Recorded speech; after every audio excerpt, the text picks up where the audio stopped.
Hello students, in this video we'll give several examples of an elementary form of the Cauchy formula or the Cauchy-Gorsaut formula in very special cases as a precursor to how we would do it in general.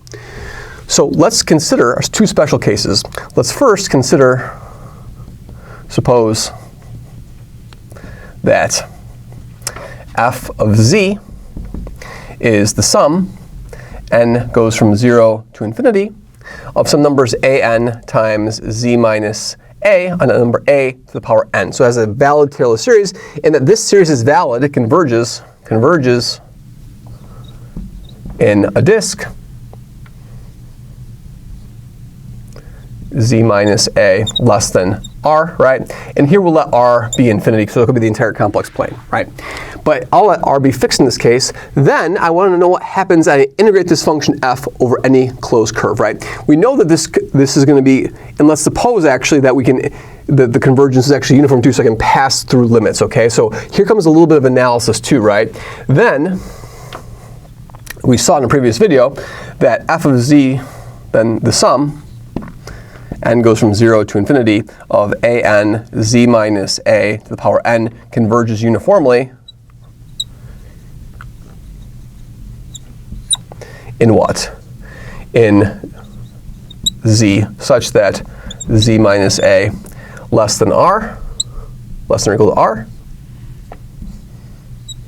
if r is strictly less than r capital. Okay? So that uniform convergence lets me pass limits through integrals over here. Okay? Then what I'm going to do is the following. Then let's consider, let's see, let's parameterize it, c of radius r, a, b. It's the set of z such that z minus a is equal to r. It's a circle of radius little r, right? I know that this series is going to converge uniformly on the circle, and I'm going to use that in a specific way. Then let's find the integral over c r a of f of z dz, right? Okay, excellent. So how do we parameterize this? So we'll do it via parameterization, okay? So by parameterization, CRA can be parameterized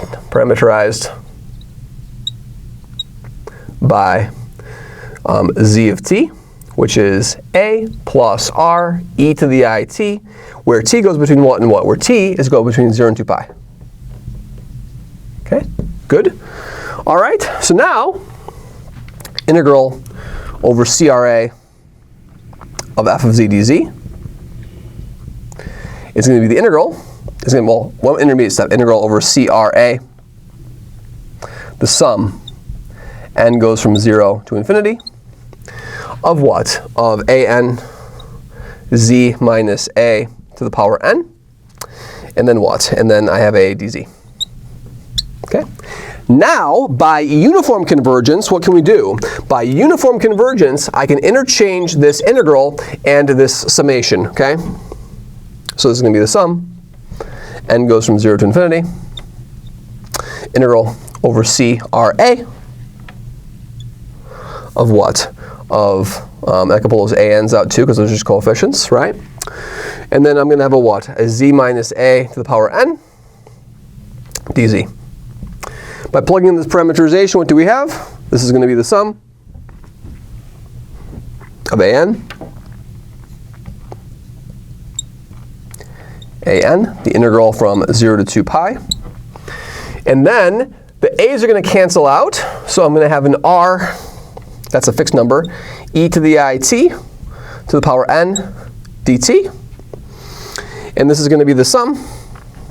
N goes from 0 to infinity, an. And then I'm going to have an r to the n, then an e to the I n t over I n from 0 to 2 pi.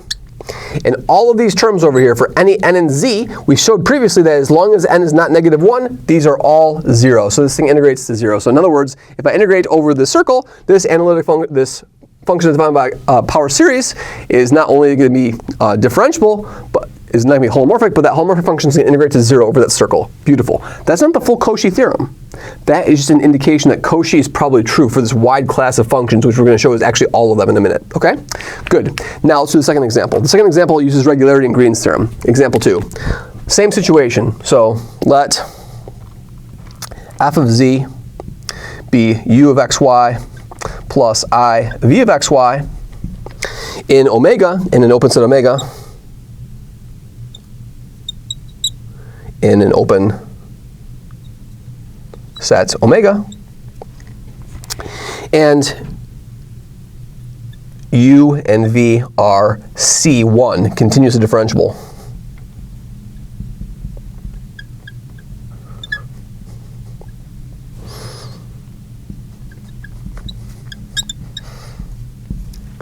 That's a stronger something than just differentiable, right? Continuously differentiable is a stronger something than just differentiable.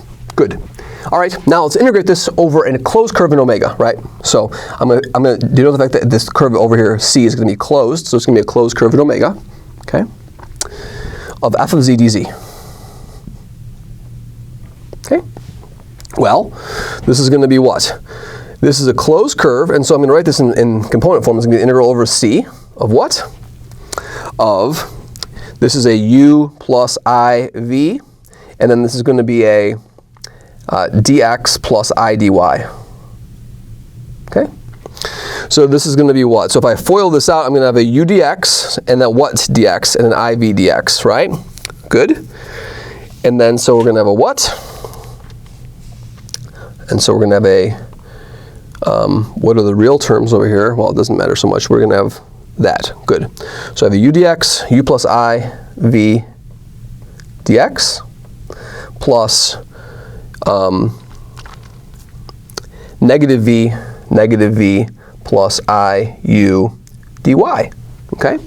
That's what it looks like as a flow integral, right? Now I can use Green's theorem because I assumed that they're both continuously differentiable, not just differentiable. You can use Green's theorem if they're what? If they're continuously differentiable, so this is going to be what? The double integral over the interior of C. Of what? It's going to be the x derivative of this thing, so negative vx plus I ux, and then minus the what? Minus the v derivative of this thing, or the y derivative of that thing, right? So it's going to be a uy, and then a what? And then a I v y dA. Okay? Excellent. Now, what do we know about ux? We know that ux is equal to vy. So I have an iux and a minus I vy. Those cancel out. And I know that vx is equal to negative uy. So these things are equal and opposite. So those cancel out. Everything cancels the integral by Cauchy-Riemann. So I'm using Cauchy-Riemann here. Cauchy-Riemann. And continuity of derivatives, not just differentiability, but continuity of derivatives by Cauchy-Riemann. So this integrates to 0. Beautiful. So you might say, well, okay, so the Cauchy integral formula, so the Cauchy formula says that if you integrate a holomorphic function over a closed curve where there's no singularities in the closed curve, which we've assumed, right, you get 0. We've proven it in the case if f has a valid Taylor series expansion in a disk, and we've proven the case when the real and imaginary parts of the holomorphic function are continuously differentiable, right? Now, the whole point behind Cauchy, and that we're going to embark upon more of an analytic perspective now, what Cauchy does is Cauchy's formula, and Gorsaut's formula, eliminate continuity and eliminate the requirement that you have to be a series, and they derive the fact that this is going to be, they derive that you are in fact continuously differentiable, and they derive in fact that you do have a power series expansion using a technique using the Cauchy-Gorsaut theorem. So the Cauchy-Gorsaut theorem allows you to eliminate this condition over here and that condition over here, and allows you to get those conditions as a consequence of the theorem, which is the beauty of the Cauchy-Gorsaut theorem, which we'll prove in further videos. Thank you very much.